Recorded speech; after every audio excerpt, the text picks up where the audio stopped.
Tá. Em nome de Jesus.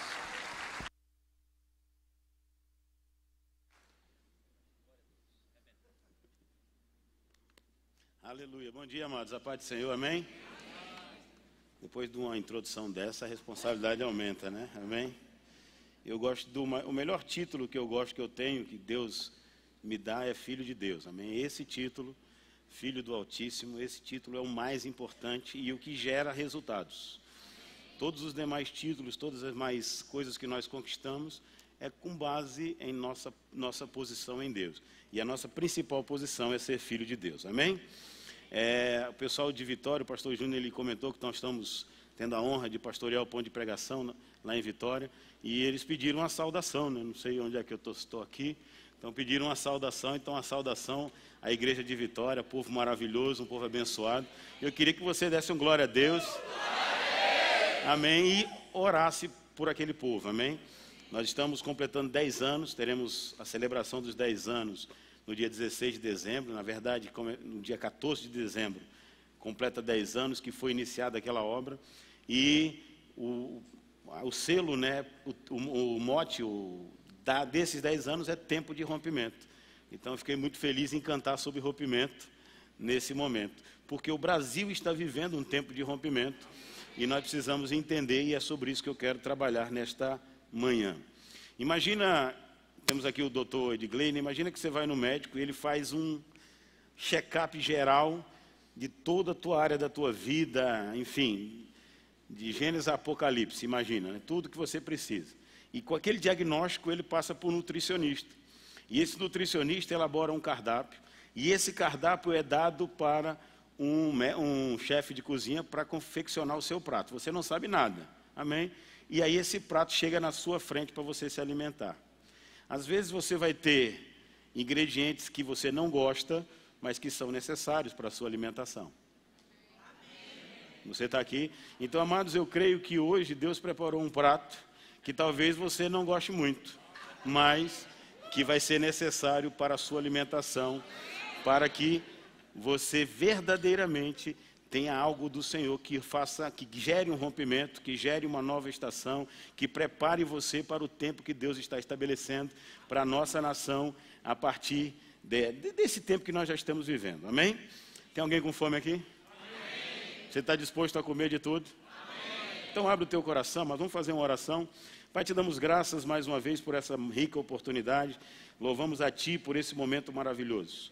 Tu disseste para eu não me preocupar quando estivesse diante de reis e sacerdotes e diante dessas autoridades que estão à minha frente. Eu me coloco à sua disposição, para não falar aquilo que eu acredito, mas aquilo que o Senhor deseja falar. Não aquilo que eu acho, mas aquilo que eles precisam ouvir para o crescimento, para o rompimento na vida deles. Porque eu sei que o Senhor os ama como eu os amo. E eu sei que essa igreja se tornará referência, porque está disponível para ouvir a voz do Teu Espírito. E eu creio que hoje não será diferente. Em nome de Jesus, amém, amém e amém. Você pode abrir em 2 Timóteo capítulo 3. Eu gostaria que colocasse na nova tradução na linguagem de hoje. Amém? Nós vamos ler o verso 1 e o verso 5. Em 2 Timóteo capítulo 3, nós vamos ver o verso 1. Pode projetar, por favor, se estiver pronto. Nós vamos ler o verso 1 e o verso 5. O verso 1 diz assim, na verdade o verso 1, 2 e 5. No verso 1 diz, sabe porém isto, nos últimos dias sobrevirão tempos difíceis. Você crê que está nos últimos dias? Amém. Verso 2. Pois os homens serão egoístas. Diga egoístas. Outra vez. E aí ele vem com a lista que acaba no verso 4. E nós vamos ficar somente com esse egoísta hoje. E o verso 5, por favor, diz assim. Bota na nova tradução da linguagem de hoje, por favor. Somente esse versículo. Parecerão, presta atenção, amado, parecerão ser seguidores da nossa religião, mas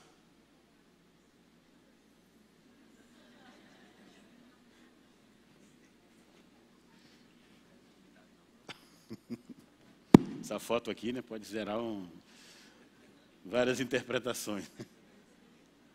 Então, parecerão ser seguidores da nossa religião, mas com as suas ações negarão o verdadeiro poder delas. Se quiser me dar o microfone. Amém. Aleluia. Glória a Deus. Parecerão ser seguidores da nossa religião, mas com as suas ações negarão o verdadeiro poder dela. E aí, Paulo completa: fique longe dessas pessoas. Amém? Então, aleluia. Quando a gente vai ali para o grego, né, para essa palavra egoísta, então a palavra é philautos, com um PH. Aí diz assim: que ama a si mesmo, bem atento aos seus próprios interesses. Amém? Então perceba que nessa lista que Paulo escreve para Timóteo, nessa lista da dificuldade dos últimos dias, e o pastor João Roberto, ele gosta de falar muito, para quem não conhece, ele é o pastor da igreja sede em Campina Grande, e ele gosta de falar muito isso. Ele diz: a dificuldade dos últimos dias não vai ser dinheiro. Amém? Você percebe que na lista não coloca o dinheiro como sendo uma dificuldade do último dia. A dificuldade do último dia é daquela lista grandona que os homens serão egoístas. E quando a gente lê o verso 5, a gente percebe que ele não está falando das pessoas do mundo.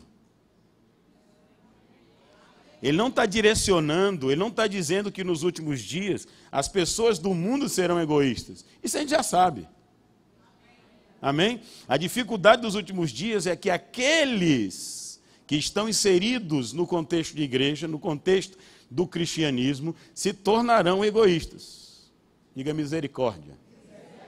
Então nós precisamos tomar muito cuidado, por quê? Porque Satanás, a Bíblia chama de, na versão revista e corrigida, de astuto, né? Astutas ciladas do diabo. Então Satanás, ele vai enviar espíritos enganadores que vão nos tentar, que vão tentar nos induzir a nós nos tornarmos egoístas. Porque se as pessoas dentro não se tornarem, não se cumpre o que foi escrito.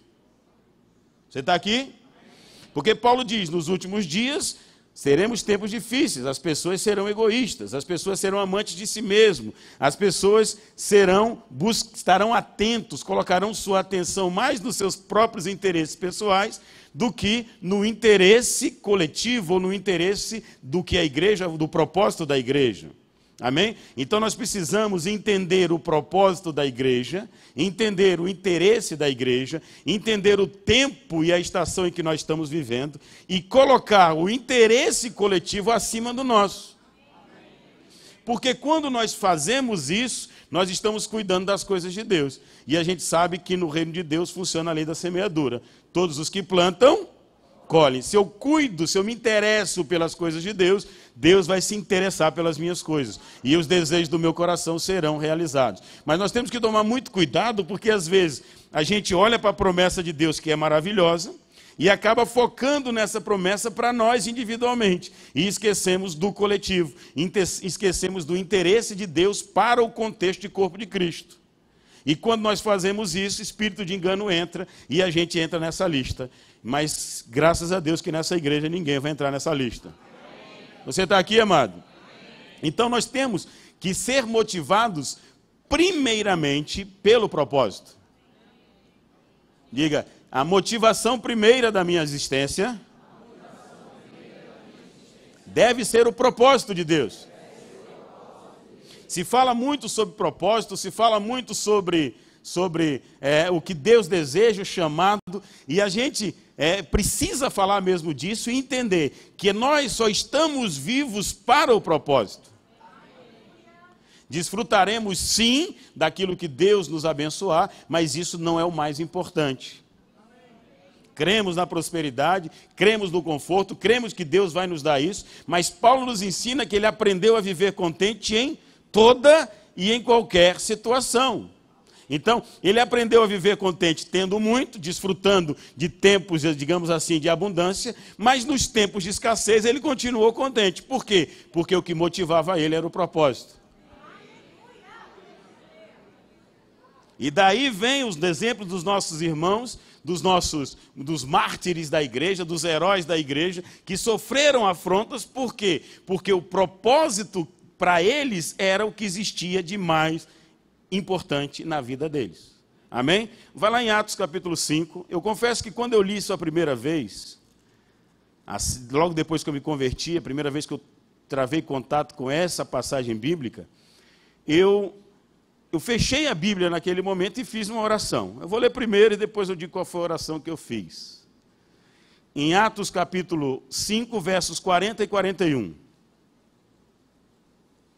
No contexto, foi logo no início da igreja primitiva, os apóstolos tinham curado, Pedro e João tinham curado um coxo de nascença, isso gerou um grande reboliço na cidade de Jerusalém. Então o contexto é esse, e eles estavam diante dos sacerdotes, e os sacerdotes estavam proibindo ele de falar no nome de Jesus, proibindo ele de agir como cristão, de agir como filho de Deus. Você está aqui? E aí no verso 40 ele diz, chamando os apóstolos, açoitaram-no. Açoitaram-nos. Sofrer açoite é uma coisa boa ou ruim? Dói ou não dói? Quem sofre um açoite, a tendência é que fique triste, que fique alguns murmurando, alguns reclamando. Não é assim? Sim ou não? Isso é o normal. Não para nós. Mas viu como ficou quieto, pastor? A gente chega lá. Amém? Açoitaram-nos e ordenando-lhes que não falassem em nome de Jesus, o soltaram. Amém? Então eles apanharam em praça pública e receberam uma ordem, não fale mais no nome de Jesus. E eles se retiraram do sinédrio, chorando, reclamando e murmurando com Deus. É isso? Eles saíram como? Eles saíram como? Você não precisa responder, mas como você sairia? Vamos em frente.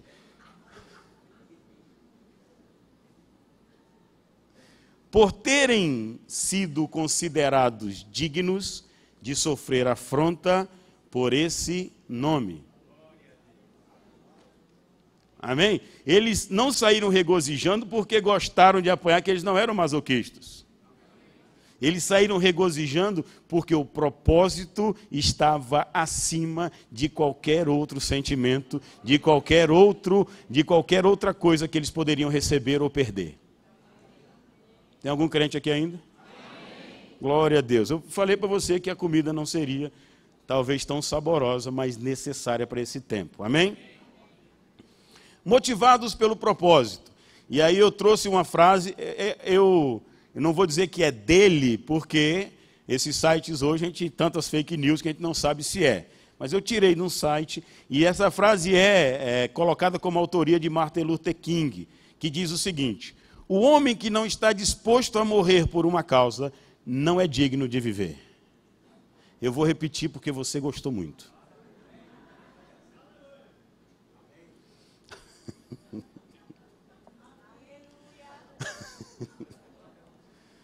Eu recebi essa palavra ontem pela manhã. O pastor Humberto me ligou, acho que foi na quinta-feira, ou foi na sexta, não me lembro exatamente, foi quinta, me escalando para vir hoje domingo, quinta, né? E aí, quando eu recebo um convite como esse, a primeira coisa que eu faço é, Senhor, uma igreja tão bem alimentada, o que o Senhor quer que eu leve para eles comerem? Né? Qual a palavra que o Senhor quer que eu leve para eles? Fiz essa oração, tenho poucas demandas na minha vida, não pensei mais no assunto. Aí, quando chegou no sábado de manhã, eu já acordei, sendo um download sendo feito, né? Eu fui escrevendo, fui lançando tudo aquilo que estava vindo. Primeiro, abri os olhos. Irmão, sempre fica do lado com uma caneta, um papel, ou então com o celular, para você anotar o que Deus manda. E eu escrevendo. Depois que eu terminei de ver, eu falei, Senhor, é isso mesmo? Mas ontem, na reunião da supervisão, Deus confirmou, me deu uma paz para pregar isso para você hoje, uma tranquilidade. Só quem estava aqui ontem sabe por que eu estou falando isso. Então, o homem que não está disposto a morrer por uma causa, por um propósito, não tem sentido em estar vivo. Porque o sentido da nossa existência não é desfrutar desse mundo. Não. O sentido da nossa existência é cumprir um propósito divino. Você já tem consciência disso? Amém? Por isso que homens como esse, Martin Luther King, como Mahatma Gandhi, homens como Jesus Cristo, que é o nosso Senhor e Mestre, eles não consideraram a sua vida preciosa para si mesmo. mas para cumprir o propósito. Esse versículo não estava previsto falar não, mas vamos lá. Acho que é Atos 20. Acho que é Atos 20. Deixa eu ver se é isso mesmo. Me ajudem aí, pelo amor de Deus, os universitários. A reunião de Paulo em Éfeso. Sim, 20 e 24, achei. Então, Atos capítulo 20 e 24. Paulo falando numa reunião, numa conferência de ministros, lá na igreja, lá em Éfeso, né? Diz assim: porém, em nada considero a vida preciosa para mim mesmo, contanto que complete a minha carreira e o ministério que recebi do Senhor Jesus para testemunhar o evangelho da graça de Deus. Eu sei, amados, que tem pessoas aqui em vários níveis. Tem pessoas que estão chegando agora, que ainda estão, digamos assim, começando a entender as coisas de Deus. Não fica assustado não, amado, amém? É um processo. Para Paulo falar isso, ele passou por vários estágios até chegar onde ele chegou, amém? Eu estou mostrando o teu futuro. Eu sei que para você chegar nele, você vai passar por um caminho, por uma caminhada. Mas eu creio que se você está sentado aqui, é porque você já tem capacidade de ouvir essas coisas que nós vamos falar hoje. Você está aqui? Então Paulo, ele entendia isso. E no contexto aqui, quando Paulo falou isso, para você entender, Paulo ele tinha recebido uma direção do Espírito para ir para Jerusalém, e um profeta chegou para ele, amarrou as mãos, amarrou os pés, e disse assim: ó, isso vai acontecer com quem? Contigo que vai para Jerusalém. Ou seja, você vai para Jerusalém para ser preso, para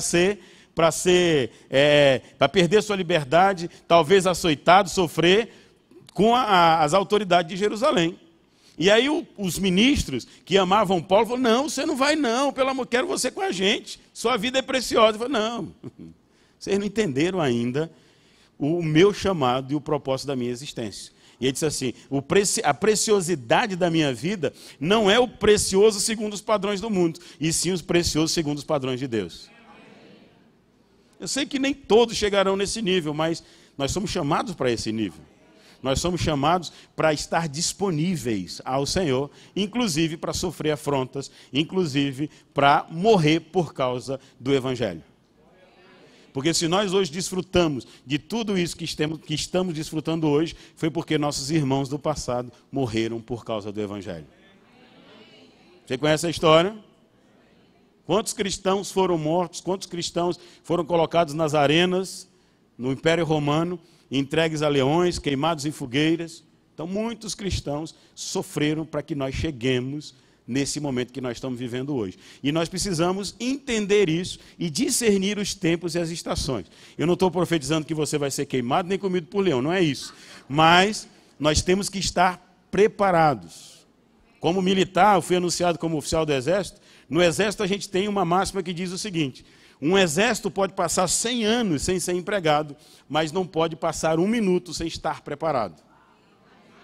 Amém? Então não quer dizer que nós vamos sofrer, não quer dizer que nós vamos passar por isso, mas nós temos que estar dispostos, nós temos que estar preparados, porque nós não sabemos o que vai acontecer daqui para frente. Amém? No Brasil e no mundo. Glória a Deus. Vamos para o tópico 2 aqui. Tópico 3, na verdade. Aleluia. Discernir tempos e estações. Projeta, por favor, Eclesiastes capítulo 3, o verso 11 também da nova tradução na linguagem de hoje. Então, Eclesiastes 3, o verso 11 da nova tradução na linguagem de hoje. Amém? Quando estiver pronto, por favor. Diz assim, deixa eu ver se está certinho. Tá, então diz assim: Deus marcou o tempo certo para cada coisa. Deus marcou o tempo certo para cada coisa. Eu me lembro muito bem, depois se projeta novamente, eu me lembro muito bem de um, acho que eu já falei isso aqui, de um zap que eu recebi do pastor Júnior. Eu estava escrevendo um livro, super empolgado, né, um rascunho de um livro, mandei para ele. E aí ele leu e falou assim, ó: a pessoa que mais vai ser abençoada com esse livro é você. A primeira pessoa é você, que está sendo mais abençoado. E ele disse algo interessante, disse assim: Felipe, só toma cuidado para você não estar no inverno com vestindo roupa de verão, você vai sofrer. E nem estar no verão com roupas de inverno. Então, você precisa entender e discernir o tempo e a estação de Deus para a sua vida. E você andar e colocar as vestes corretas. Então, pode projetar novamente, por favor? Então, diz assim, ó, Deus marcou o tempo certo para cada coisa. E o nosso grande desafio é nós entendermos o tempo de Deus e nos posicionarmos segundo o tempo de Deus para nossas vidas. Aí ele diz, ele nos deu o desejo de entender as coisas que já aconteceram e as que ainda vão de acontecer. Porém, não nos deixa compreender completamente o que faz. Porque se nós víssemos tudo, acho que a gente entrava em pânico, né? Acho que dava síndrome do pânico. Não. Então, naquele tempo, naquela estação, existe o desejo de nós conhecermos e discernirmos o que está acontecendo, o que Deus está pensando, o que está fluindo para Ele nesse tempo. E nós precisamos entender o que está acontecendo nesse tempo espiritualmente e nos posicionarmos de forma correta nesse tempo. Você está aqui? Você não vai para uma guerra. Se você for para uma guerra com o equipamento errado, você vai perder rapidamente. Então você tem que ter a farda correta, o equipamento correto, as armas corretas para poder combater, porque senão você acaba não conseguindo combater. Amém? Ou não vencer. Você perde facilmente. Projeta, por favor, agora o verso 15. Tudo que acontece ou que pode acontecer, já aconteceu antes. Eu amo isso. Eu amo. Tudo o que acontece, e tudo é o que, amado? Não é assim que a gente aprende, né? Ou que pode acontecer, já aconteceu antes. Eu tenho um professor de história que é ministro lá da igreja, né? O Gabriel Stevenson. E eu falei para ele, os professores de história, quando eu era criança, não me convenceram a gostar de história. Então, eu era um aluno que decorava para fazer prova, mas gostar eu não gostava. Só que depois que eu me converti e entendi esse versículo, eu percebo que quando você conhece a história, você consegue evitar que erros do passado se repitam no presente e você consegue construir um futuro diferente do seu passado. Amém? Mas quando você não conhece a história, quando você não entende o que aconteceu, você não consegue projetar o seu futuro e acaba cometendo os mesmos erros. Isso está em 1 Coríntios 10, eu não vou dizer qual versículo agora, teria que abrir, que diz assim, tudo que está escrito foi escrito para o nosso entendimento, para que a gente não cometa os mesmos erros que os nossos irmãos cometeram. Aí no contexto era de Hebreus, quando estavam no deserto. E aí ele fala de vários itens lá em 1 Coríntios 10, que foram erros que os nossos irmãos cometeram no deserto, que nós não podemos cometer os mesmos erros. Por quê? Porque senão sofreremos as mesmas consequências. Você está aqui? Então as consequências pelos erros, se a gente comete os mesmos erros, acabaremos sofrendo as mesmas consequências.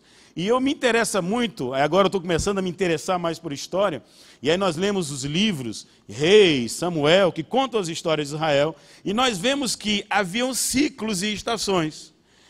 Um rei novo assumia, e ele fazia o que era correto diante de Deus. Havia paz e prosperidade em Israel. Não é assim? Um rei injusto assumia, ele fazia o que não era agradável aos olhos de Deus, e havia fome, havia desgraça, havia guerras em Israel. Então você vê esses ciclos se estabelecendo sempre na história de Israel, aonde tempos de paz, e tem um número que intriga, que são os 40 anos de paz, 40 anos de sofrimento. Então, em muitos locais, fala-se assim. Então, existem tempos e épocas. Amém? E eu creio que o Brasil está rompendo com um tempo de juízo, um tempo de sofrimento. Porque os cristãos do Brasil não agiam como deveriam agir, havia um sofrimento à nossa nação. Mas nós estamos entrando num novo tempo, numa nova estação, aonde haverá justiça, aonde o povo de Deus vai se portar como o povo de Deus, e as consequências disso virão de forma favorável, virão de forma maravilhosa para a nossa nação. Diga, estamos no novo tempo. Rompeu algo na barreira, espiritualmente rompeu algo. E nós precisamos entender esse tempo de rompimento. E colocarmos as vestes corretas para nos portarmos de forma correta nesse tempo. Em 2015 eu tive a honra de ser o organizador, junto com o Coronel Eduardo, quero honrar a vida dele, homem de Deus, no 17º Congresso da União dos Militares Cristãos Evangélicos do Brasil.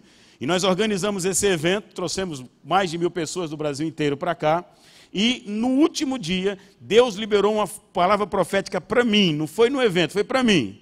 E nessa palavra profética, Deus disse o seguinte: o tempo da igreja combater somente espíritos de rua passou. Agora a igreja vai combater principados, potestades nas regiões celestiais em Cristo. O nível de combate, vamos dizer assim, espiritual, deixou de ser somente com aquelas pessoas que estão consequência de drogas, consequência da prostituição, do álcool, que é o trabalho da igreja e não vai deixar de ser. Você está aqui? Não vai deixar de ser. Mas a igreja vai sair de somente nesse nível e vai entrar nível espiritual mais alto. Vou destronar potestades, principados que governam cidades, que governam bairros, que governam nações, que interferem na educação, na cultura, que interferem. E nessas áreas, a igreja vai começar a entrar e tomar posse do que foi conquistado por Cristo. Você está aqui? Porque o nível é outro, diga, o nível é outro.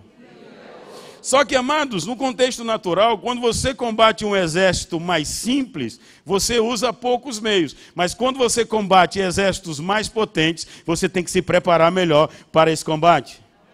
Nós sabemos que já somos mais que vencedores, que o diabo já perdeu. Porém, nós consolidamos a nossa vitória através de tomar posse daquilo que foi conquistado por Jesus Cristo. Eu já contei um testemunho aqui, não vou me alongar por causa do tempo, mas um testemunho onde Deus me mostrou que na Bíblia o diabo não tem direito a nada.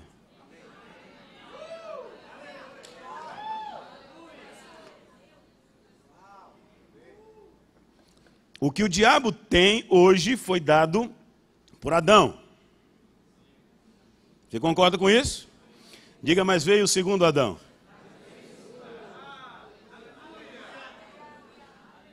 E o segundo Adão tomou de volta. Só que, amado, nós temos um direito no nível espiritual. A bênção, ela é localizada no nível espiritual. Está em Efésios, vamos lá, Efésios capítulo 1, você precisa ver isso. Aleluia. Efésios capítulo 1, verso 3. Glória a Deus.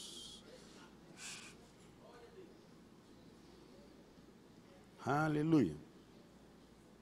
Você achou?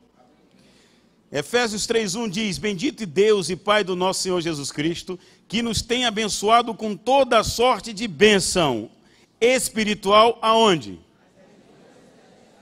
Nas regiões celestiais em Cristo. Então a bênção, a localização da bênção, o pastor Humberto tem uma frase que eu não estou conseguindo lembrar exatamente, né? Na sua essência e localização estão nas regiões celestiais. É por isso que nós aprendemos a palavra da fé, que diz: tudo que pedires em oração, crede que recebeste, e assim será contigo. Por quê? Porque nós pegamos o que é nosso nas regiões celestiais. Acontece primeiro nas regiões celestiais. E nas regiões celestiais, o diabo já foi vencido.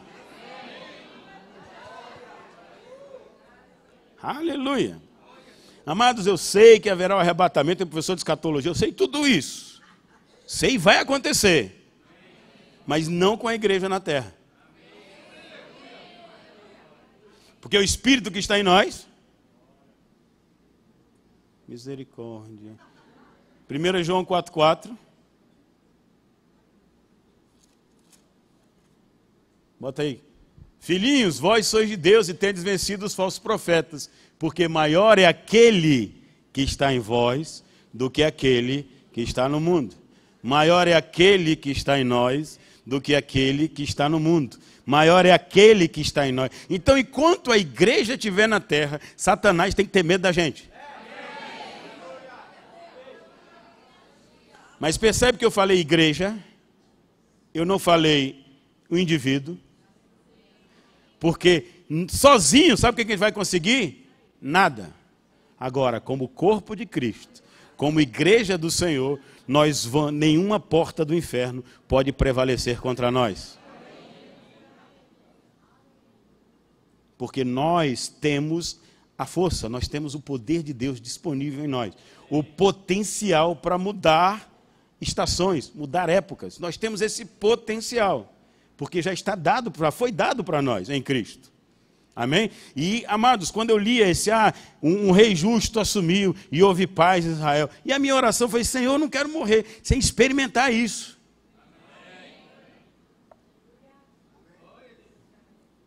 Mas quem vai proporcionar isso? É a geração que já foi, ou a geração que há de vir, ou somos nós? Então a responsabilidade é de quem? Porque, amados, quando a gente está com palavras como essa, quando a gente entende coisas como essa, isso, a gente vai desfrutar de coisa boa? Vai! Mas para implementar coisa boa, não vai ser tão simples. Construir um prédio não é tão simples.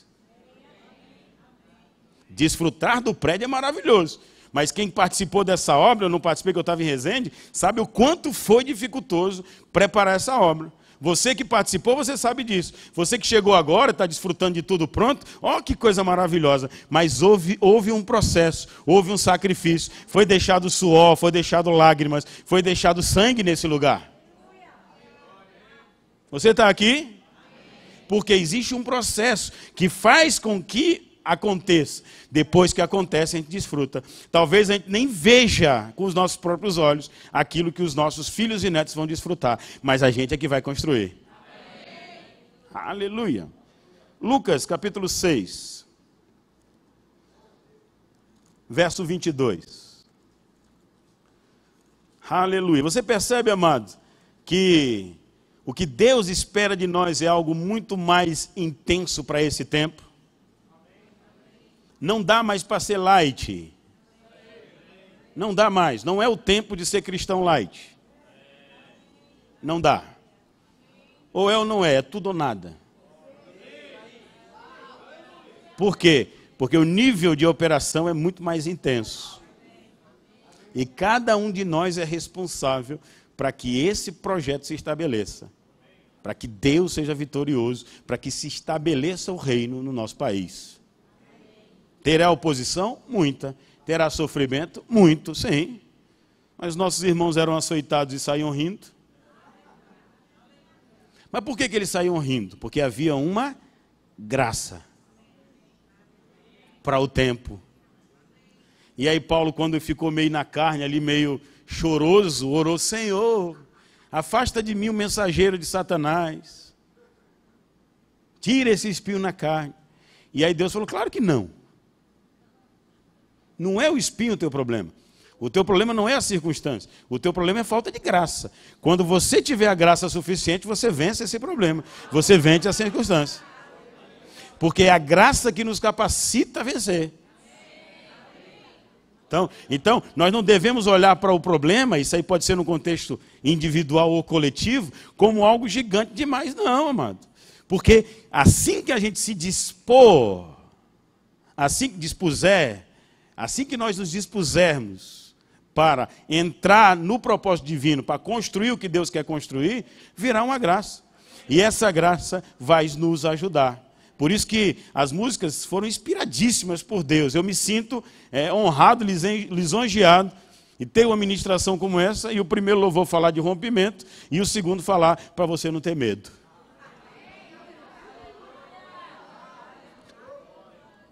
Deus purinho, né? Para você não ter medo, porque nós não somos escravos do medo. Porque alguns passarão por situações, amados, que precisam vencer o medo, porque senão você vai negar o Cristo. Aleluia, glória a Deus. Lucas 6, vamos ler o verso 22 e 23, diz assim, bem-aventurado sois, bem-aventurado significa mais do que feliz. Diga, eu serei mais do que feliz quando os homens me odiarem, quando me expulsarem da sua companhia, quando me injuriarem e rejeitarem, como indigno, por causa de Jesus Cristo. Diga, nesse dia, regozijarei, dançarei, exultarei, porque grande é o meu galardão no céu. Aleluia. Porque é assim que eles reagiam contra os profetas do Senhor. Então, amado, se você, para ser mais do que feliz, você precisa ter o aplauso das pessoas, então você está no contra-azimuth, né? Azimuth é uma direção, você está na direção contrária. Então você tem que estar disposto a confrontar o mundo e a cultura desse mundo e ser rejeitado pelo mundo. Mas isso é óbvio. Por quê? Porque nós fomos tirados do mundo. Nós somos tirados dessa cultura e hoje nós somos representantes de uma outra cultura, do reino dos céus. Nós somos cidadãos dos céus. Você está aqui? Então, só o fato de você andar na integridade dos céus, isso vai trazer rejeição das pessoas. Glória a Deus!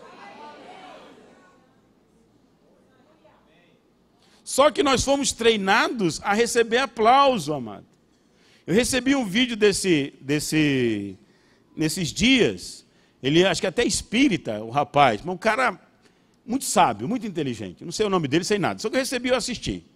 E ele falou o seguinte: quando eu era criança, a minha mãe, eu falei para ela, mãe, está tendo um carnaval não sei aonde e eu vou. 16 anos. A mãe falou, filho, você não vai. É claro que eu vou. Não vai. Enquanto você estiver sob a minha autoridade, você obedece minhas ordens, você não vai. Aí ele brigou, aí ele pulou, resmungou, aí ele falou assim, você não me ama. Eu falei, como é que é? Eu odeio você, eu não vou amar mais você. Aí a mãe falou assim, eu não preciso do seu amor. Eu não preciso do seu amor. Eu lhe amo independente de você me amar ou não. Aí ele vem para a nossa geração. Aí chega a mamãezinha, o papaizinho, filho, você me ama.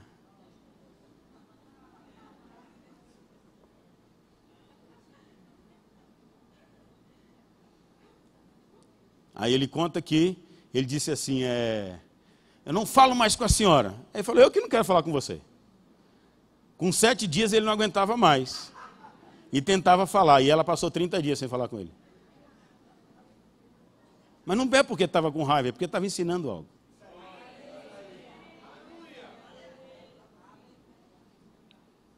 Amados, nós precisamos entender isso. Então não queira sempre o aplauso. Não queira sempre o tapinha nas costas. Não queira sempre a recompensa. Porque às vezes a recompensa não virá. Por isso que Paulo nos salva e diz, tudo que você fizer, faça como para o Senhor e não para homens, sabendo que recebereis do Senhor a recompensa. Então a nossa motivação tem que ser fazer para Deus, ser integridade no Senhor, e não para homens, e não para receber aplauso, e não para receber elogio. É nesse nível, amado, que nós devemos chegar no Senhor.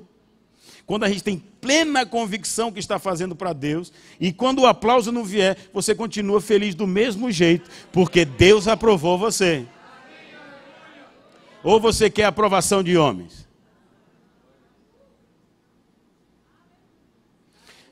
Acho que é João 13, eu não me lembro exatamente, porque faz tempo que eu li isso, que fala que alguns sacerdotes haviam crido em Jesus Cristo, mas não se envolvia com ele, porque preferiam mais a glória dos homens do que a glória de Deus. Amados, tem gente aqui em níveis de autoridade e empreendimento, que negócios, vocês vão ser cantados para fazer negócios, que quando vocês disserem não, vai vir um calhamaço de pressão sobre a sua vida. Por quê? Porque a cultura do mundo quer que você faça, mas você vai dizer não, não, não. Deus não me autoriza a fazer. Isso é contrário à palavra de Deus. E eu não vou fazer. Mas e se perder o negócio? Mas quem dá o seu salário? Quem dá o seu sustento?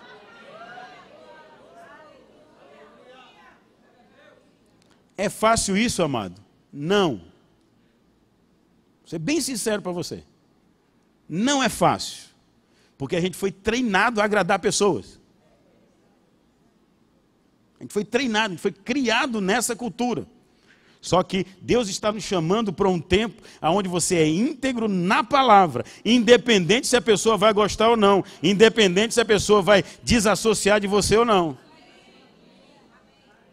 É um tempo, é a estação. Por quê? Porque nesse nível de batalha, vamos chamar assim, nesse nível de tomar posse do que é nosso, nesse nível, não dá mais para você ser uma pessoa que cede, ser uma pessoa politicamente correta, ser uma pessoa que vai achar um jeitinho. Não dá mais. Amém?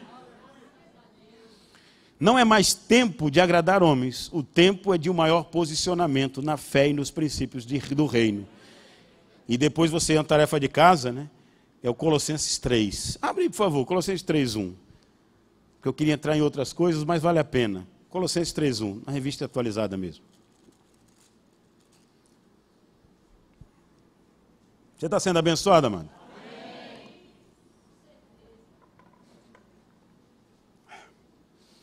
Portanto, se foste ressuscitado juntamente com Cristo, alguém ressuscitou com Cristo aqui?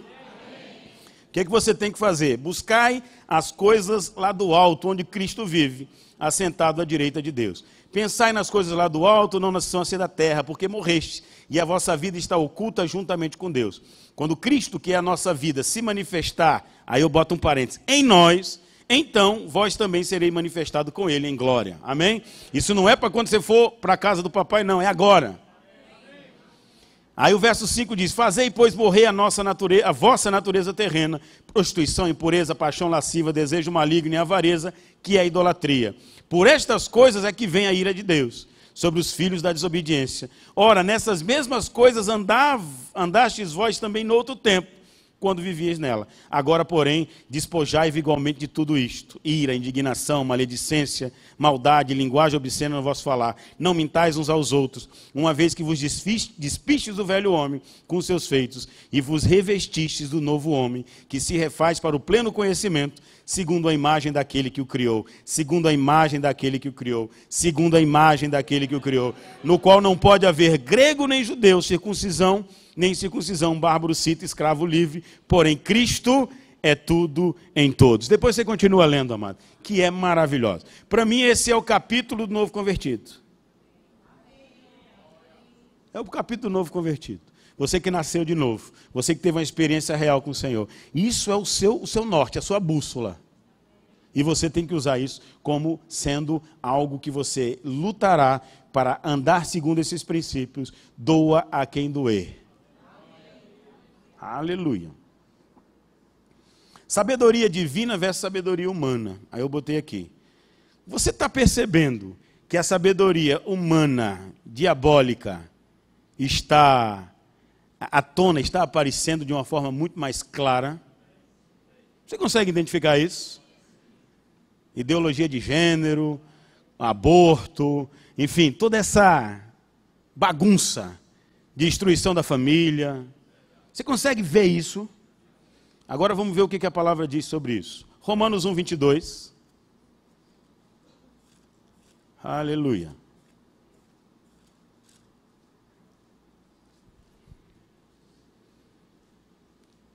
Diz aí, inculcando-se por sábios, tornaram-se loucos. Inculcando é achando que é sábio, achando que é a última Coca-Cola no deserto, não passa de loucura. Loucura. Só que na cabeça dele, os loucos somos nós. Está invertido, amado. A sabedoria humana, e Tiago fala isso. Deixa eu ver se eu botei aqui.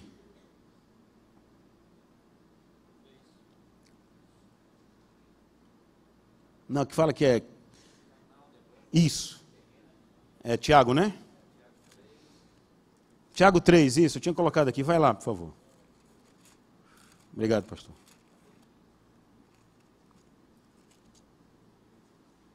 Tiago 3, eu tinha colocado aqui, mas botei na nova tradução da linguagem de hoje, para estar diferente aqui.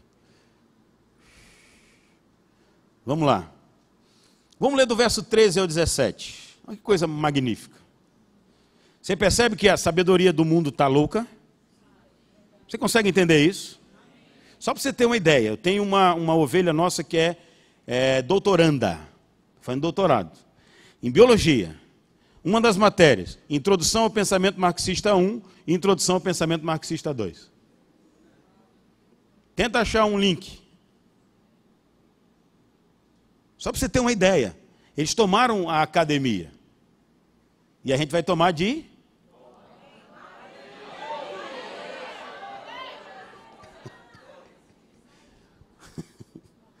Quem é vós? Quem entre vós é sábio e inteligente? Mostre em mansidão de sabedoria mediante condigno proceder as suas obras. Se, pelo contrário, tende em vosso coração inveja amargurada, sentimento faccioso, divisão de classe, nem vos gloriei disso, nem mintais contra a verdade. Esta não é a sabedoria que desce lá do alto, porém é terrena, animal e demoníaca. Pois, onde há inveja e sentimento faccioso, aí há confusão em toda espécie de coisas ruins. A sabedoria, porém, lá do alto é, principalmente pura, depois pacífica, indulgente, tratável, plena de misericórdia e de bons frutos, imparcial, sem fingimento. 1 Coríntios 1, versos 19 e 20 diz: pois está escrito, destruirei a sabedoria dos sábios e aniquilarei a inteligência dos instruídos. Onde está o sábio? Onde está o escriba? Onde o inquiridor desse século? Porventura não tornou Deus louca a sabedoria desse mundo? Você está conseguindo entender isso? Que é no campo ideológico. Amados, para as pessoas que ainda não são tão espirituais assim, eu vou falar de uma forma mais filosófica. A guerra é no nível das ideias. A inspiração das ideias é que transforma as realidades. Então, essa cultura, essa ideologia de gênero, até o nome diz, é uma ideia que surgiu na cabeça de alguém inspirado pelas trevas. E essa ideia está sendo implementada, financiada. Por isso que a nossa ideia precisa também ser implementada, ser financiada. E eu digo, amado, a ideia deles, demoníaca, só está sendo implementada porque a nossa ideia, aparentemente, não dá certo. Casal de cristão se separar está provando para o mundo que a ideia do evangelho não dá certo para vocês. E a gente não pode mais cometer esses erros. A gente não pode mais cair nessas armadilhas. Porque é isso que impede as pessoas de se prostrar diante do evangelho. Tem que dar certo, amado. Quem não leu ainda, vá por favor na livraria e compre Amor, o Caminho para a Vitória. Porque quem ama não se separa. Quem ama segundo os padrões de Deus não se separa. E se for dois crentes, é total fracasso. Lá em 1 Coríntios 6, Paulo diz, o só existir contendas e demandas entre vós é completa derrota. Chega, amado. Chega. Nesse novo tempo não dá mais. Não dá mais. E nós precisamos deixar de lado os nossos interesses. Entender o interesse de Deus e agir segundo os interesses de Deus, amado. Amém? Você está gostando da comida? Atos 17, quase acabando. Aleluia.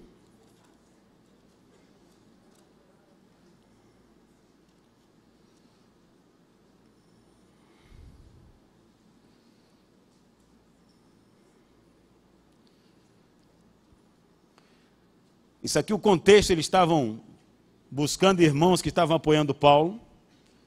E aí os discípulos fugiram, Paulo e Silas fugiram, e eles estavam caçando eles. Enfim, você vai entender. Porém, não os encontrando, arrastaram Jason e alguns irmãos perante as autoridades, clamando. Estes que têm transtornado o mundo, chegaram também aqui. estes que têm transtornado o mundo chegaram no Brasil. Chegaram em Recife, chegaram em Pernambuco. Estes que têm transtornado o mundo. Agora bota na nova versão, na nova linguagem de tradução de hoje. Nova tradução de linguagem de hoje, por favor. Esse mesmo versículo. Já está aí? Diz assim: mas, como não os encontraram, levaram à força Jasão e alguns outros irmãos até a presença das autoridades da cidade. Aqueles homens têm provocado desordens em todos os lugares. Agora chegaram até a nossa cidade. Amados, ordem, segundo a sabedoria humana, segundo a sabedoria demoníaca, o que é? Ideologia de gênero, aborto, família multi, não sei das quantas. Isso é ordem para eles. Então, quando nós chegamos, nós estabelecemos a desordem deles. Diga, eu sou chamado para chacoalhar esse mundo, para causar desordem neles. E aí, a nossa desordem, que é a ordem de Deus, vai se estabelecer.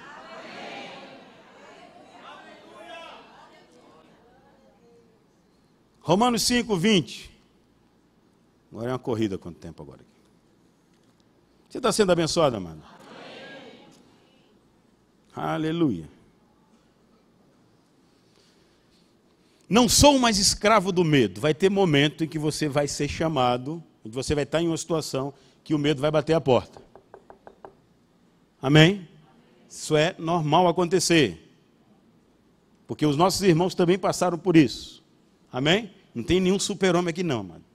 A diferença é que a gente sabe o que fazer quando acontecer. Essa é a diferença. Amém? A enfermidade bate a porta, a gente sabe o que fazer com ela. A falta de dinheiro chega, a gente sabe o que fazer com ela. Então a gente sabe o que fazer quando a circunstância vem. Amém? Então, olha só.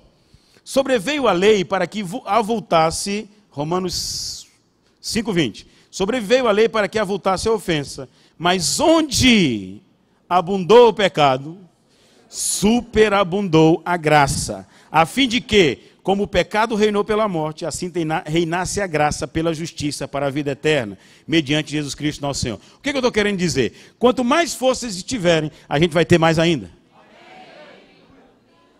A aparente força dele não pode resistir à força da graça de Deus sobre a nossa vida. Diga, eu sou mais que vencedor. Aleluia. E nós temos que entender isso. Porque quando o medo bater, em vez de você ficar se tremendo, ai, socorro, não. Você vai falar assim, Senhor, espinafre. Isso é só para os velhinhos, né? Só para os mais velhos. Poucos entenderam, né? Quando o papai estava apanhando do Brutus, o que ele fazia, né? É a graça, amado. É a graça. Então não se deixe vencer pelo medo. Não se deixe chamar pelo medo.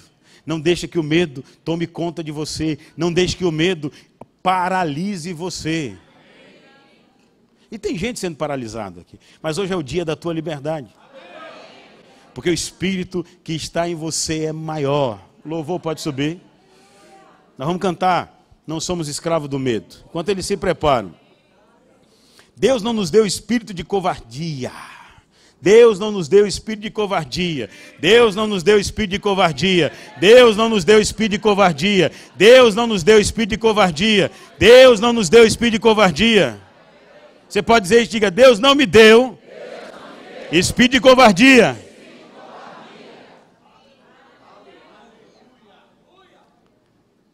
Unidade. Falei isso. João 17.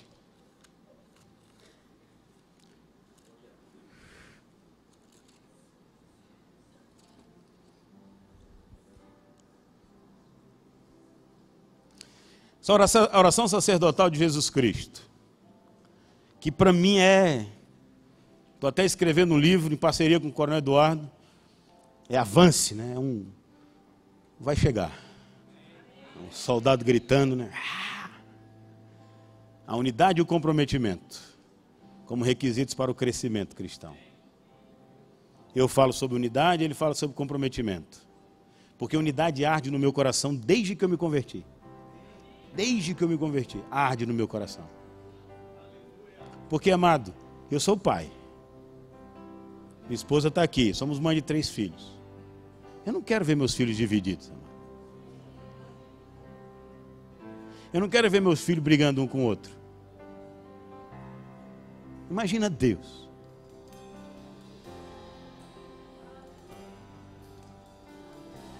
O Júlio, não sei se está aqui os jovens, estão aqui os adolescentes? Não, está ali. Está ali o Júlio, 13 anos. Meu Mateus tem 8. Só dormem junto. Acho que é desde que Mateus se entende por gente, os dois dormem juntos. E ontem, né, teve uma pequena crise, né? Pai e filho. E a gente conversando, ele me ensinou algo muito tremendo. Ele diz assim: pai, sabe por que eu durmo com o Mateus? Porque eu não quero que ele se sinta só. É desconfortável. Eu já estou grande, a gente não cabe mais naquela cama. Mas eu sei que ele ama dormir comigo. E eu me sacrifico para que ele se sinta amado.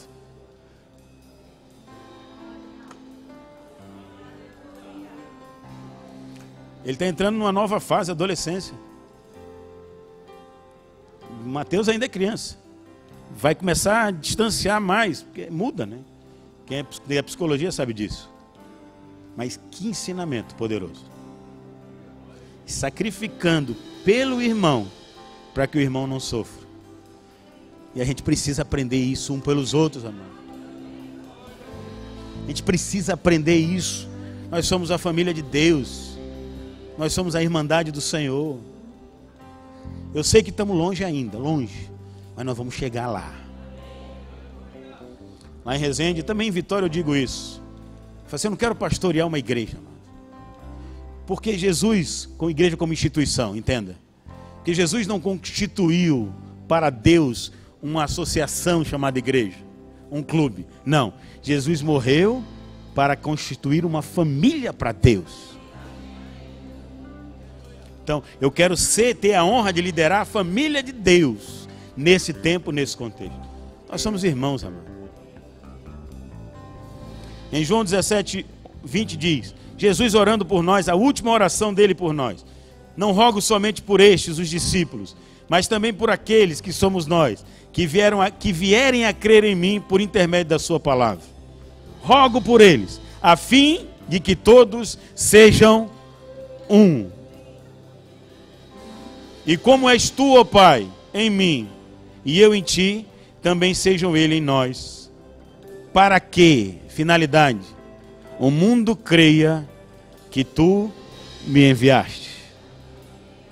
Se o mundo não crê, eu gosto de ler no negativo. Eu gosto de inverter a frase no negativo. Se o mundo ainda não crê, não é porque Satanás é poderoso, não. Ele já foi derrotado. É porque nós não somos um ainda. E nós precisamos crescer nisso.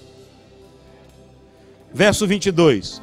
Eu lhes tenho transmitido a glória. Quem aqui quer andar na glória de Deus? Com um propósito. Eu tenho lhes transmitido a glória que me tens dado. Com um propósito, qual? Para que sejam um como nós somos.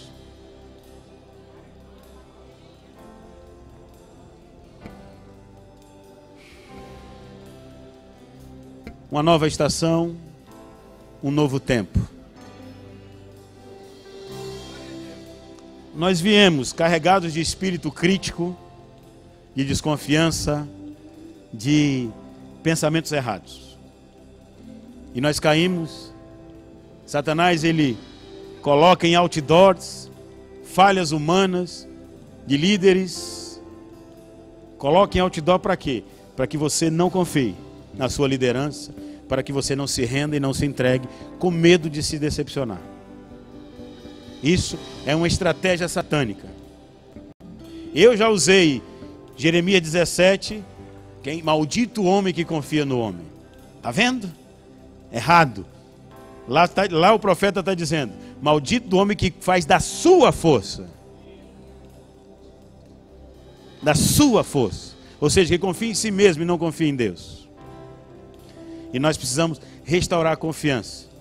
Porque a confiança é o que vai ser o vínculo que vai nos unir em amor. É o elo da confiança.